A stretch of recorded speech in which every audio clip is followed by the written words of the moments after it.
Assalamualaikum warahmatullahi wabarakatuh. Belajar bersama Pak Eko. Kali ini kita akan melanjutkan pembahasan pada materi pecahan dan ini adalah bagian ke-8 penjumlahan dan pengurangan pecahan. Kita awali dari penjumlahan dan pengurangan dua buah pecahan berpenyebut sama. Perhatikan ilustrasi berikut. Terdapat pecahan 1/5 dalam bentuk bilangan dan juga gambar ditambah 3/5 juga dalam bentuk bilangan dan gambar. Yang perlu kita lakukan adalah menggabung kedua gambar ini. Kita lihat. Ya, akhirnya menghasilkan pecahan 1, 2, 3, 4 bagian dari 5 bagian. 4/5. Dan ini merupakan penggambaran dari prinsip penjumlahan operasi hitung dengan penyebut sama. Jadi jawabannya 4/5. Nah, artinya pada operasi hitung penjumlahan maupun pengurangan dua buah pecahan berpenyebut sama, yang perlu kita lakukan hanya pada pembilangnya saja. Jadi penyebutnya tetap. Nah, seperti ini 1 tambah 3 hasilnya 4. Kemudian penyebutnya tidak usah dijumlahkan ataupun dikurangi. Ya. Mari kita coba praktekkan pada beberapa soal berikut. Untuk yang A, 1/5 tambah 3/5 baru saja kita jawab, yaitu 4/5. Kita lihat pada soal yang B, di sini terdapat 3/7 dikurangi 2/7. Dua pecahan ini berpenyebut sama. Oleh karena itu, kita hanya melakukan operasi hitungnya pada pembilangnya saja. 3 dikurangi 2 sama dengan 1 dan penyebutnya tetap 7. Hasilnya 1/7. Jadi penyebutnya tidak usah dikurangi maupun dijumlahkan, hanya pada pembilangnya saja. Kita lanjut ke soal nomor C. 5/12 ditambah 7/12. Hasilnya 5 tambah 7 adalah 12/12. Ya. Jadi pembilangnya dijumlahkan sementara penyebutnya tetap. Di sini kalau kita lihat 12/12 sama dengan 1. Nah, oleh karena itu, dalam menjawab operasi hitung seperti ini, anak-anak usahakan sampai dalam bentuk yang paling sederhana seperti ini. Contoh lagi. Nah, 11/15 dikurangi 2/15. Penyebutnya sudah sama, kita tinggal mengurangkan pada pembilangnya. 11 dikurangi 2, 9/15. Ya, di sini pun hasil yang kita dapatkan masih dapat disederhanakan. Oleh karena itu, sebaiknya kita sederhanakan juga. Nah, di sini dapat kita bagi 3. Sehingga hasilnya 3/5. Dan ini merupakan hasil akhir berupa pecahan yang paling sederhana. Kita lanjut ke soal selanjutnya. 13/24 ditambah 5/24. Penyebutnya sudah sama.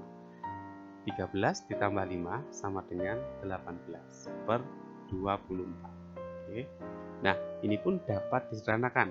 Di sini kalau kita lihat 18 genap, 24 genap, kita bagi 2 menjadi 9/12. Kemudian sudah tidak habis dibagi 2 lagi, kita bagi 3, hasilnya 3/4. Dan inilah hasil dalam bentuk pecahan yang paling sederhana. Kita lanjutkan ke contoh terakhir. 83/100 dikurangi 33/100. Kita kurangkan pembilangnya, hasilnya adalah 50/100. Nah, jika menemukan soal seperti ini, langsung saja kita sederhanakan dengan cara menghilangkan 01 di atas dan 01 di bawah hingga tersisa 5/10. Dan ternyata masih bisa disederhanakan, kita bagi 5, pembilang dan penyebutnya menghasilkan 1/2. Dan inilah hasil akhirnya. Wah, ternyata sangat mudah sekali dalam penjumlahan dan pengurangan dua buah pecahan berpenyebut sama. Yang perlu kita ingat hanyalah bahwa operasi hitung hanya pada pembilang atau yang atas, sedangkan penyebutnya tetap. Selanjutnya untuk penjumlahan dan pengurangan dua buah pecahan berpenyebut tidak sama. Perhatikan contoh-contoh soal berikut ini. Jika tadi penyebutnya sudah sama, maka kita tinggal menjumlahkan atau mengurangi pembilangnya saja. Sangat mudah. Nah, karena untuk soal-soal ini penyebutnya tidak sama, maka harus kita samakan dulu. Ya. Dalam menyamakan penyebut dua buah pecahan, kita dapat menggunakan dua buah cara. Cara yang pertama adalah perkalian langsung, cara yang kedua adalah menggunakan KPK. Kedua cara ini akan kita terapkan. Untuk yang pertama, soal A. Di sini ada 1/2 ditambah 1/4. Nah, akan kita gunakan perkalian langsung. Perkalian langsung di sini yang dimaksud adalah dengan mengalihkan penyebutnya. Terlebih dahulu, anak-anak membuat bentuk seperti ini. Nah, ini nanti untuk menempatkan pecahan yang sudah kita samakan penyebutnya dan untuk menempatkan hasil dari operasi penjumlahan ini. Baik, untuk perkalian langsung, langkah pertama adalah mengalihkan penyebutnya. Di sini 2 kita kalikan dengan 4. Maka hasilnya 8 kita tulis di sini, dan di sini. Oke. Nah, pada dasarnya ini pecahan yang ada di sebelah kiri ini akan kita rubah ke sini menurut prinsip pecahan senilai. Jika tadi 2 kita kalikan 4 menghasilkan 8, jadi penyebutnya dikalikan 4 menghasilkan 8, maka pembilangnya pun harus kita kalikan 4 agar tetap senilai. Sehingga 1 dikalikan 4 hasilnya 4 kita tulis di sini. Nah, pecahan 1/2 sekarang sudah berubah menjadi 4/8. Sekarang kita beralih ke pecahan yang satunya lagi. Di sini 1/4, kemudian penyebutnya 4 berubah menjadi 8 karena tadi kita kalikan 2. Karena penyebutnya dikalikan 2, maka pembilangnya pun harus dikalikan 2. Sehingga 1 kali 2 hasilnya 2, kita tulis di sebelah sini. Nah, sehingga sekarang 1/4 sudah berubah menjadi 2/8. Nah, penyebutnya sudah sama sehingga tinggal kita menjumlahkan pembilangnya saja. 4 tambah 2, 6. Nah, kita mendapat hasil 6/8 dan ini pecahan ini masih bisa disederhanakan, yaitu 3/4. Wah, kita lanjut ke contoh soal yang B. Di sini ada 3/4 dikurangi 1/6. Buat formasi seperti ini dulu. Ya, kalau pengurangan berarti di sini pengurangan. Perkalian langsung, masih cara perkalian langsung berarti 4 dan 6 di sini langsung kita kalikan, hasilnya 24 kita tulis di sini. 1 2 3. Nah, untuk pecahan yang ini penyebutnya 4 sudah berubah menjadi 24 karena tadi kita kalikan 6, sehingga pembilangnya harus dikalikan 6 juga. 3 kali 6 18 kita tempatkan di sini.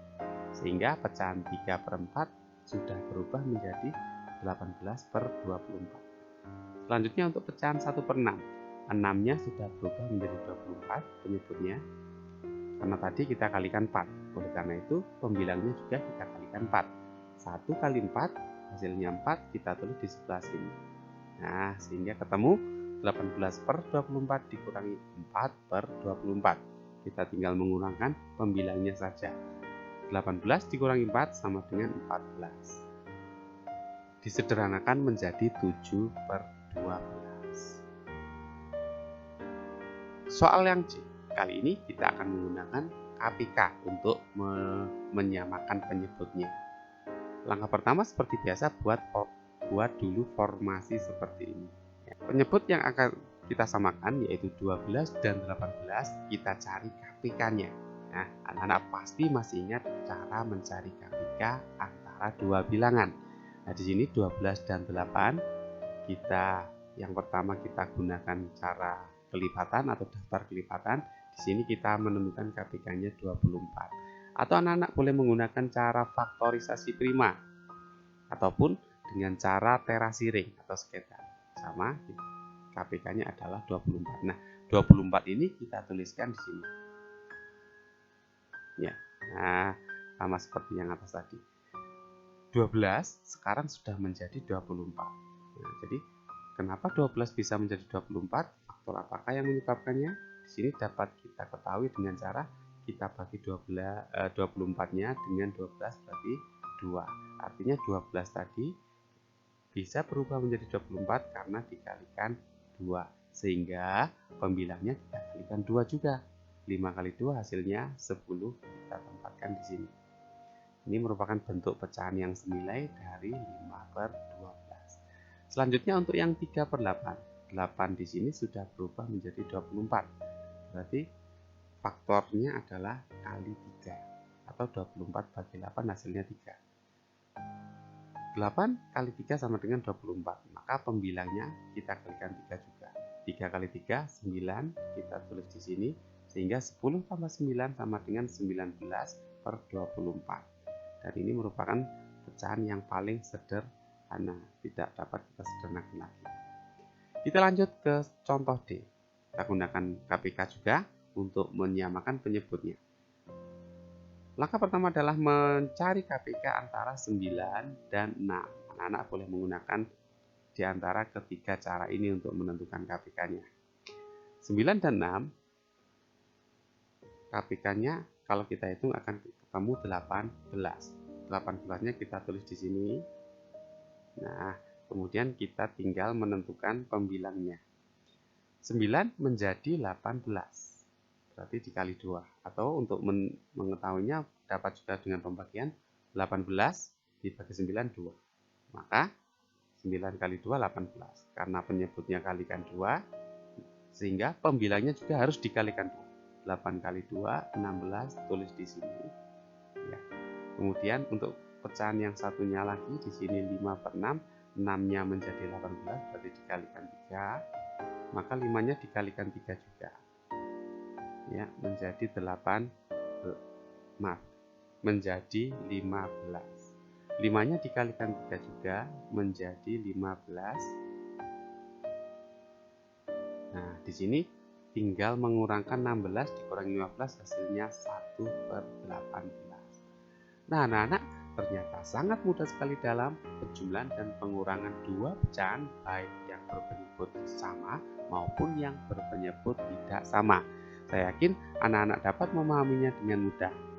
Untuk itu, kita perlu rajin berlatih agar pemahaman kita semakin meningkat. Saya akhiri sampai di sini. Saya ucapkan terima kasih yang sebesar-besarnya.